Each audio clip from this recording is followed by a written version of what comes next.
자, 세 번째 행입니다. 자, 횡령죄 행위로서는 횡령이 있고요. 반환거부가 있죠. 횡령이라 하는 것은 타인 재물을 보관하는 자가 영득 의사를 외부에 표출하는 것이 횡령인데 그 대표적인 것이 매매, 담보 제공 등이 있죠. 소비, 착복, 은닉 부인, 은닉 점유 부인 등이 있고요. 반환거부는 밑에 영득 의사를 표현하는 것이다. 횡령죄의 한 예시다. 이렇게 나와 있네요. 살려봅니다. 횡령이란 영득 의사를 실현하는 일체의 행위를 말한다. 그쵸? 따라서 단순히 내심 의사만으로는 횡령죄가 되지 않습니다. 그쵸? 그 영득 의사가 외부에 인식될 수 있을 때, 그랬을 때, 밖으로 표출됐을 때, 그랬을 때 횡령죄가 된다. 자, 이것을 우리 뒷페이지에 보면 표현설리라고 나옵니다. 표현설적 입장에서 이런 판결이 나온 거고요. 자, 밑에 반환거부라고 하는 것은 뭐뭐를 말하게 되는데 단순히 반환을 거부했다 밑줄 그으시고 X 시험에 나온 적도 있어요. 단순히 반환을 거부하는 것만으로 횡령죄가 된다 하면 틀려요. 그 반환 거부가 횡령과 같다 동그라미 그 정도가 되었을 때 비로소 횡령죄가 된다 이렇게 보시면 돼요. 뭐가 비슷하지? 청론 시간에 배웠던 부작위범에서 동가치성 그런 표현이지. 자, 됐습니다. 자, 밑에 판례 볼게요. 자, 밑에 판례들은요. 영득 의사가 표출되었기 때문에 횡령죄를 인정했던 판례들입니다. 자, 1번을 보시게 되면 자, 위탁 취지에 반하여 매매 계약금으로 수령한 돈 나와 있지? 근데 어떻게 했다는 거예요? 반환 거부하였다 동그라미. 그쵸? 그러면서 마치 이것이 자기 것인 양 이렇게 처분하였다면 횡령죄가 된다. 왜 나와 있죠? 그 반환 거부가 횡령과 똑같다고 볼 수 있을 정도가 되었다는 거지. 그래서 영득의사가 표현되기 때문에 횡령죄를 인정했던 판례입니다. 자, 실질적으로 피해자가 단독으로 운영하여 왔는데 자, 익명조합 관계에서 영업자의 수익이 있다고 주장하면서 그치? 어떻게 했습니까? 반환거부 동그라미. 그 밑에도 2년 동안 농사를 더 짓겠다. 그때 넘겨주겠다. 지금 안 넘겨주겠다라고 해서 반환거부에 불응했다 동그라미 하면 횡령죄가 된다는 판례들입니다. 다음 페이지 불상행방에 관하여 납득할 만한 설명을 해야 되는데 이 납득할 만한 설명을 어떻게 했대요? 이것을 하지 못하고 있다. 그러면 횡령이 되고 있다는 얘기네요. 자, 그 밑에 자, 그날의 매출액 전부를 회사에 송금하기로 이렇게 계약을 체결했어요. 계약을 체결했는데 일부는 주고요. 나머지 금은 동그라미는 송금하지 않은 거예요. 송금하지 않고 매장 인테리어 비용이 썼다라고 했을 때 이것은 뭐가 됩니까? 횡령죄가 된다 이런 말이죠. 자, 그 다음 전부 다 조합명의 계좌니까 조합돈이죠. 회사에 기속됐으니까 회사 거고요. 타인 금전이니까 이것도 타인성 인정되는 거죠. 밑에도 전부 다 회사 자금이다. 회사 자금이다. 이런 말이 나와 있습니다. 또 어떻게 했다는 거예요? 빨간색으로 이러한 돈을 개인 채무 변제에 썼다. 이미 사용하였다. 횡령하였다. 그 다음에 밑에도 이미 지출하였다. 이런 것들이 다 뭐가 됩니까? 횡령죄가 되는 것들이죠. 그리고 밑에 나와 있는 10번 판례 체크하시고 이 회사 자금을 어떻게 했다는 거예요? 뇌물로 공유했다. 지 멋대로 그치? 이런 것들이 다 그 밑에도 회사 자금이네요. 더 어떻게 했다는 거예요? 배임 증지를 썼다라고 했을 때 전부 다 횡령죄가 된다. 이런 판례들입니다. 다시 올라갑니다. 올라가시면 자 7번, 8번, 9번을 묶어보세요. 묶었나요?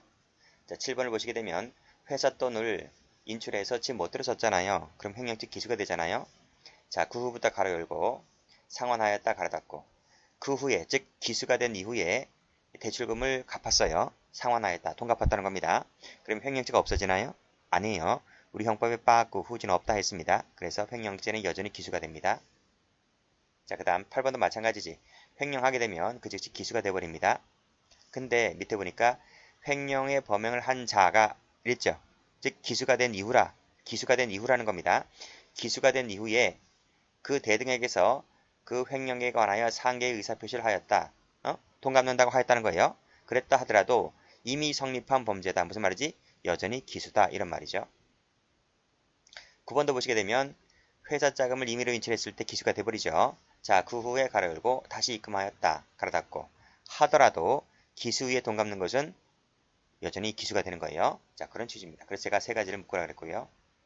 자, 10번 판례 갑니다. 이사. 이 회사 이사가 누굽니까? 보관자죠, 보관자.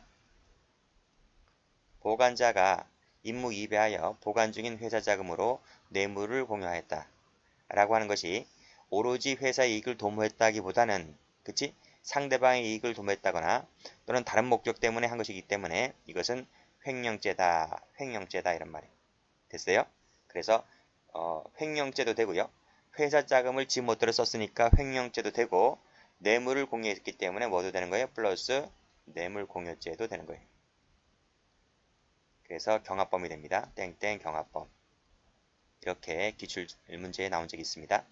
같이 받으시고. 자, 2번도 그런 취지입니다. 자, 다음 페이지 갑니다. 자, 횡령죄가 되지 않는 판례를 볼게요. 자, 파란색 들어볼까요? 파란색. 자, 공장저당법에 따라 공장재단을 구성하는 이 기계입니다. 기계. 이 기계는 타인에게 양도담보를 제공하였다 했는데, 공장재단을 구성하는 기계는 양도담보를 제공할 수가 없어요. 그러면 처벌받아요. 공장저당법이라는 법률에 나와 있어요. 공장재단에 속하는 것은 양도를 못하게 되어 있고, 따라서 이것을 위반했을 때는 처벌받아요. 이게 강행성이에요. 강행규정이랍니다. 강행규정. 강행규정이기 때문에 이 양도는 무효다. 왜 이게 무효일까요? 공장재단을 구성하는 기계를 팔아먹거나 양도해버리면 돈 빌렸을 텐데 돈 빌린 걸 어떻게 갚아요? 공장기계를 가동시켜서 물건을 팔아서 그 물건 판 돈을 가지고 빚을 갚아야 될 거 아니. 그쵸? 그러니까 공장기계를 팔아먹는다는 것은 영영이 빚을 못 갚게 하는 것이기 때문에 그러면 안 된단 말이에요. 무슨 말인지 알죠? 여러분 가재도구 있지, 가재도구. 여러분 아빠가 돈이 필요해서 은행에 돈을 빌렸단 말이에요. 아파트를 담보 잡고, 그쵸? 그렇잖아요. 아파트는 가져간다 하더라도 가재도구는 못 가져가요. 가재도구는. 잠자고 먹고 자고 먹고 숟가락 바가락을 어떻게 뺏어가요, 그걸요. 그치? 공장재단을 구성하는 기계는 양도담보를 못하게 되어 있고, 하게 되면 처벌받습니다. 아시겠습니까? 하였다. 그럼 그 양도는 무효란 말이죠. 따라서 양도인이 위 기계에 대하여 다시 근저당을 설정했다 하더라도 이 모든 것 자체가 무효이기 때문에 횡령죄 성립할 여지도 없는 거예요. 아시겠지? 시험에 나온 적이 옛날에 한 번 있었습니다. 그리고 2번은 바로 오늘 첫 페이지에서 봤죠. 단순히 반환을 거부하는 것만으로는 횡령죄가 되지 않는다 했어요. 됐지? 횡령과 동일시가 될 수 있을 때 비로소 횡령이 되는 것이지 단순히 반환 거부만으로는 횡령죄가 되지를 않는다. 시험에 나온 적이 있다 했습니다. 또 반환 거부함에 있어서 정당한 이유가 있는 것이라면 역시 횡령죄가 되지 않고요. 그게 바로 밑에 나와 있는 3번, 4번, 5번, 6번까지가 전부 다 정당한 이유가 있는 것들인데 한번 세무쳐 볼까요? 자, 등기 명의자가 명의이전을 거부하면서 진정한 소유자가 밝혀진 후에 내가 명의이전을 하겠다라고 말했다면 이것 자체가 반환 거부함에 있어서 정당한 이유가 있는 것이므로 횡령죄 되지 않는다는 것이고요. 자, 밑에 보면 반환을 거부했는데 내가 연체차임을 지급받기 전까지는 내가 못 돌려줘. 이렇게 말했다면 이거 역시 마찬가지로 정당한 이유가 있다고 볼 수가 있는 것이고요. 자, 6번도 보시게 되면 반환 거부했죠. 개발 부담금의 반환을 거부했지. 그 반환 거부한 이유가 뭘까? 자, 구상금 채권 집행 확보에 있다는 거예요. 그랬다면 그것도 나름대로 이유가 있기 때문에 이 한 개, 두 개, 세 개, 이 세 가지는 전부 다 뭐다? 반환 거부에 정당한 이유가 있는 것이므로 횡령죄가 되지 않는다는 판례들입니다. 자, 그 다음에 좀 어려운 문제가 나왔는데요. 여기 뭐 집행공탁이란 말 나와 있고요. 착오로 변제공탁을 했다 했네요. 근데 이 변제공탁을 했다 했을 때 이 집행채무자가 이 변제공탁한 것을 수령한 금전 세무 치시고, 파란색으로 수령한 금전 세무 치시고, 이 돈은 그의 소유가 된다. 즉 집행채무자죠. 이 집행채무자의 소유가 되는 것이기 때문에 자기 돈이다. 자기 돈이기 때문에 자기 돈을 반환을 거부했다 하더라도 이것은 횡령죄가 되지 않는다 라고 하는 것인데, 집행공탁이 뭐고 변제공탁이 뭔지 아세요? 알 수가 없지. 이게 민사집행법에 나오는 얘기인데. 그럼 변제공탁이 뭔지 아시나요? 혹시 변제공탁이 이거예요.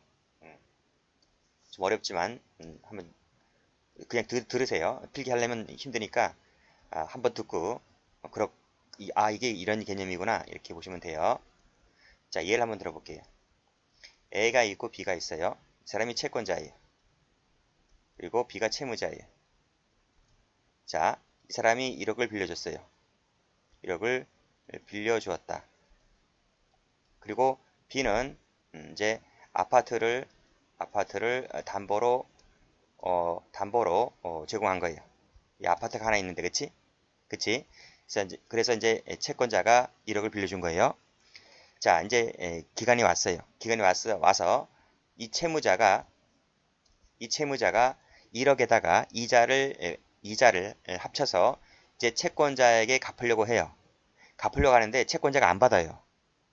전화도 잘 안 받고 도망 다니고 있어요. 이 사람이 원금과 이자를 준다 하면 얼씨구나 하고 받아야지 왜 안 받으려고 도망갈까요? 지도 머리 굴리는 거야. 어? 이 채무자가 나한테 돈을 갚지 못해야 내가 이거 경매 들어갈 거 아니에요. 경매 들어가서 이걸 내 걸로 만들 수 있잖아요. 이게 토지나 건물이라고 한번 생각해봐. 지방에 금싸라기가 될 만한 땅이나 임야가 있다고 하게 되면, 그치? 이걸 내가 먹어야 될 거 아니에요. 따라서 이 사람이 일부러 피하거나 막 도망 다녀요. 그러면 이 채무자는 변제기가 다가오는데 빨리 얼른 갚아서 채무자의 지위를 벗어나야 하는데 채권자가 도망 다니고 있으니까, 그치? 그래서 어떻게 되는 거예요? 그럼 자기 안 받는다 하니까 내가 어떻게 갚을 수가 없잖아요. 그래서 이 사람이 이 법원에 가요. 법원에 공탁소가 있어. 공탁소에 이 사람이 법원에 가서 공탁을 해버린다. 그러면 이 법원 공탁소에 가서 공탁을 해버리잖아. 이 돈을 이 원금과 이자를 공탁소에 갖다 주면 자기는 그때 비로소 공탁을 해버리면 그때는 채무자의 지위를 벗어납니다. 무슨 말인지 알지? 그러면 법원에서 이 채권자한테 연락을 합니다. 채무자가 돈 갚았으니까 너 와서 돈 가져가. 돈 가져가라니? 이렇게 통보를 한단 말이죠. 무슨 말인지 알지? 그러니까 채무자는 채권자가 돈을 갚지 않는다, 돈 안 받겠다고 하거나 도망 다니고 있다면 채무자는 어떻게 한다? 법원에다가 돈을 맡겨 공탁을 해버린다. 그러면 이 사람은 채무자의 지위를 완전히 벗어난다. 이런 말이에요. 그게 바로 무슨 거예요? 그게 바로 변제공탁. 아시겠습니까? 자, 그러면 집행공탁은 과연 뭐냐?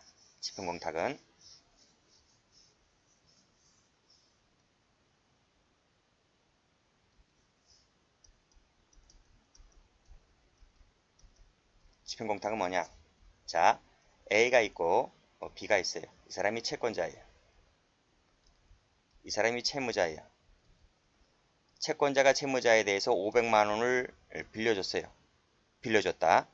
500만 원을 빌려주었다. 그러면 채권자 A는 채권자 B에 대해서 500만 원을 받을 채권이 있는 거잖아요. 그치? 근데 이 채권자 A에 대해서 채권자가 또 있어요. 갑이 있고 을이 있고 이 사람들이 채권자예요.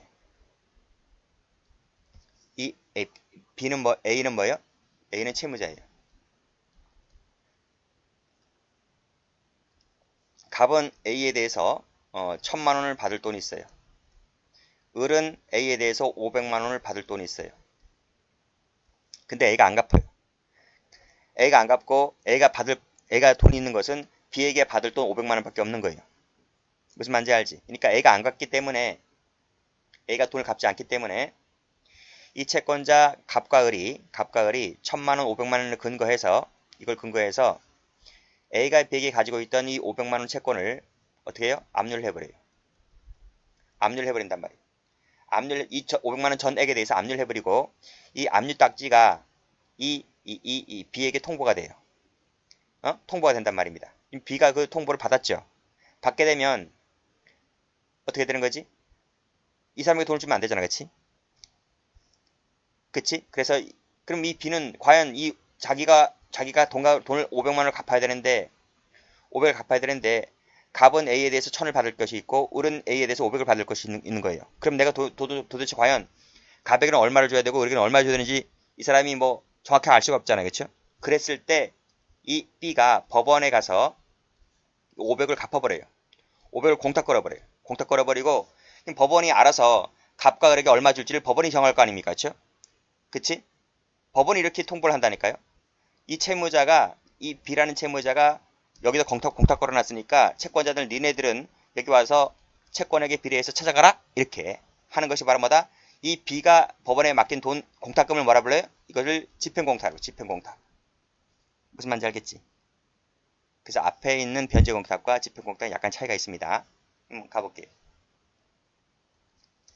다 지웁니다. 다 지우고 이 사건을 설명 한번 드려볼게요.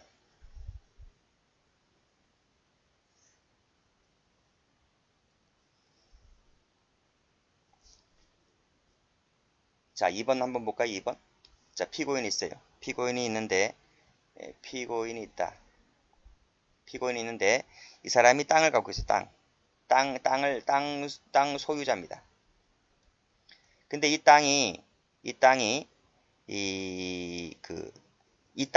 사람이 살고 있는 땅이, 댐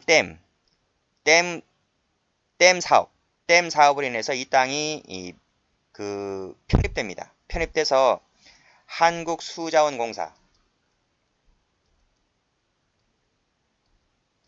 한국수자원공사로부터 그 토지 보상 받을 돈이 있어. 그러니까 피고인이 채권자인데 수자원공사는 채무자고요. 이 피고인 땅 지주가 수자원공사로부터 예를 들면 500만 원을 받을 채권이 있다. 채권이 존재한다. 무슨 말인지 알죠? 근데 서울보증보험 공사죠.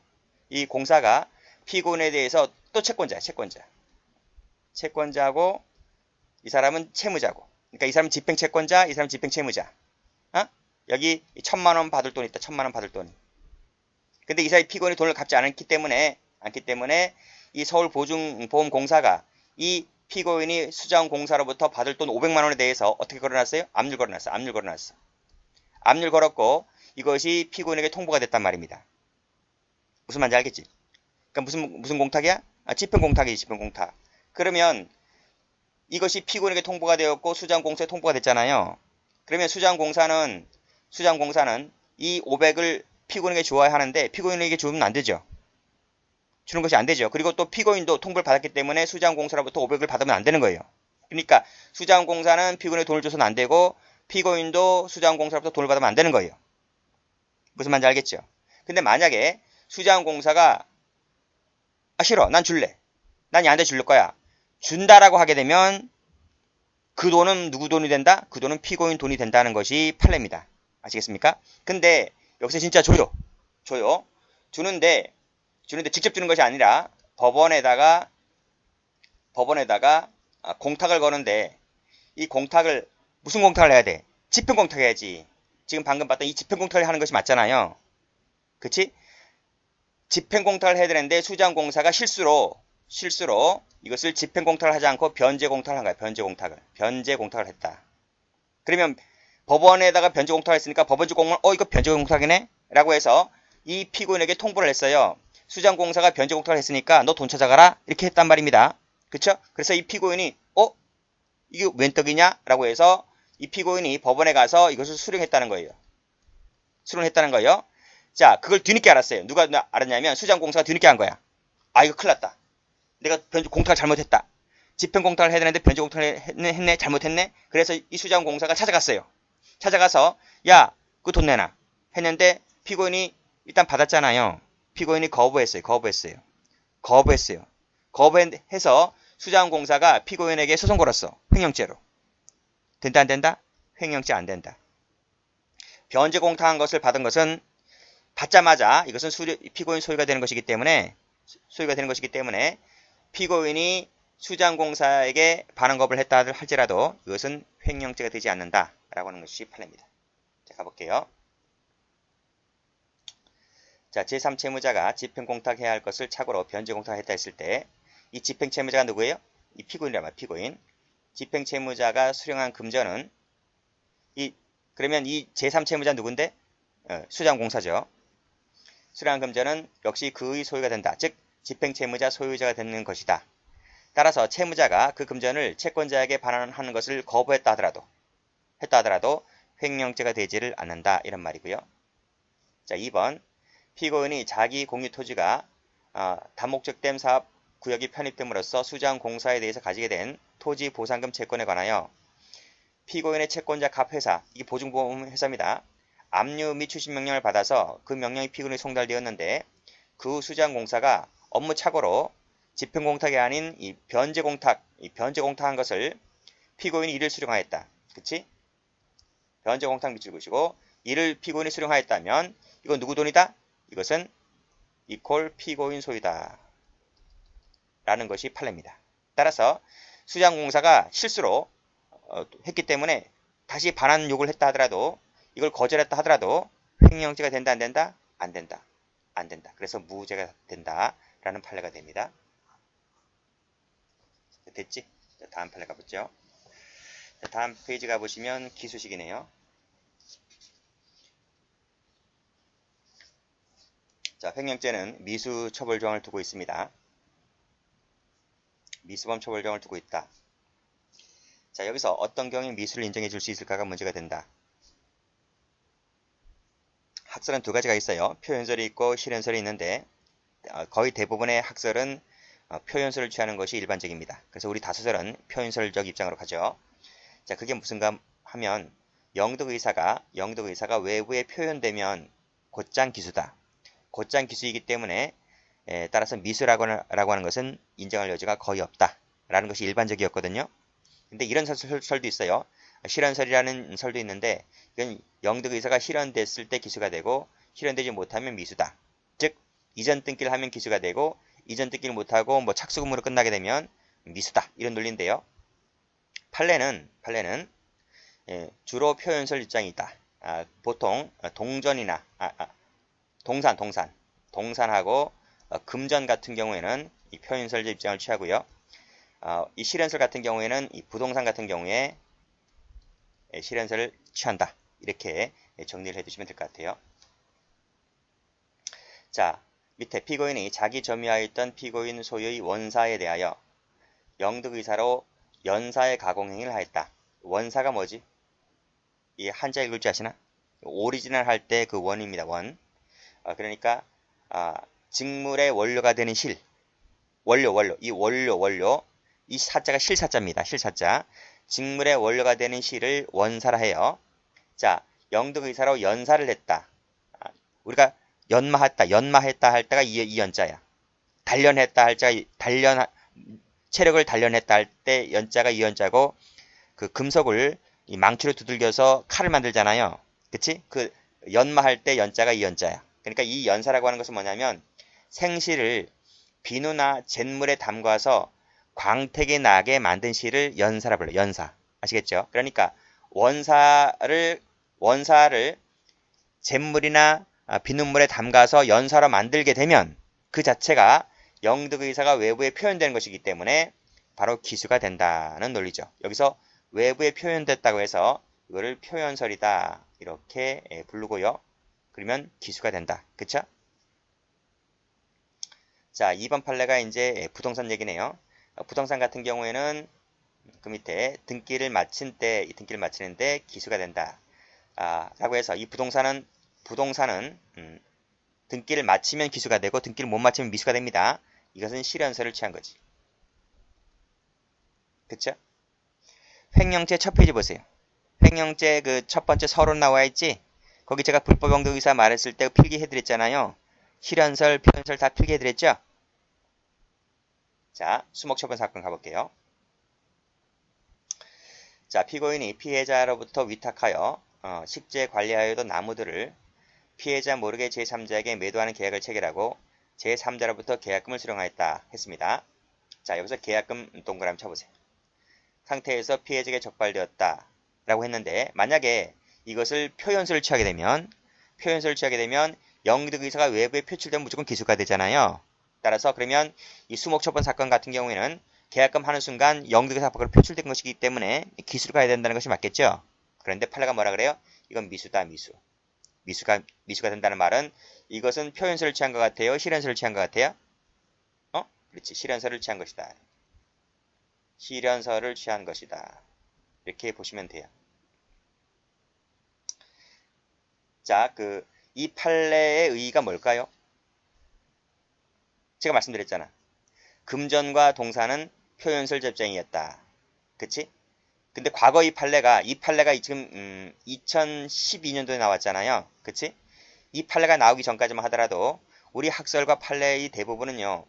금전과 동산, 부동산을 구분하지 않고 바로 영득의사가 외부에 표출되기만 하면 곧장 기수로 처리했던 것이 대부분이었어요. 그런데 이 판례가 갖고 있는 의의가 뭐냐면 부동산에 대해서는 미수가 성립할 여지가 있기 때문에 어떻게 등기 격려되면 기수 아니면 미수 이렇게 성립할 여지가 있기 때문에 그러한 경향, 즉 표현설적 입장에 따른 그런 경향, 즉 금전과 동산, 부동산을 가리지 않고 무조건 외부에 표출되기만 한다면 기수가 된다는 그런 경향에 제동을 걸었다. 이렇게 하는데 그 의의가 있는 것이다. 이렇게 보시면 될 것 같아요. 그래서 이 판례를 계기로 해서 제가 필기를 해드렸지. 동산과 금전은 표현설, 부동산은 실현설 이렇게 정리하시면 될 것 같아요. 그래서 이 계약금을 수령하는 계약금을 수령했다는 것 이 자체가 물권행위와 밀접한 행위가 있기 때문에 이 계약금을 받은 것 자체가 영득의사가 객관적으로 표현되었기 때문에 횡령죄의 실행에 착수가 있다. 기수가 아니고 착수가 있다. 이렇게 본 거예요. 그래서 이것을 적을까요? 이것은 실행에 착수가 있다. 그래서 미수죄를 인정을 했다. 이렇게 보시면 될 것 같아요. 여기 보시면 해설 나왔는데 해설 한번 체크해 보시고요. 횡령죄는 위헌범위를 해놨잖아. 그치? 근데 그 위헌이라고 하는 것이 막연한 추상적 위험이 되는 것이 아니라 구체적 위험을 말한다. 라는 것이 판례죠. 그리고 불법 영색을 표시했다 할지라도 횡령죄에 상하는 객관적 구성요건 요소가 아직 실행, 충족되지 않았고 소유권 기타 본권 침해의 구체적인 위험도 발생하지만 않았다면 그때는 미수가 될 뿐이다. 이렇게 보았네요. 그래서 이 계약금 받은 것은 밑에 쭉 보시면 구체적 위험이 아직까지 실현되지 않았기 때문에 미수가 된다. 이렇게 정리하시면 될 것 같아요.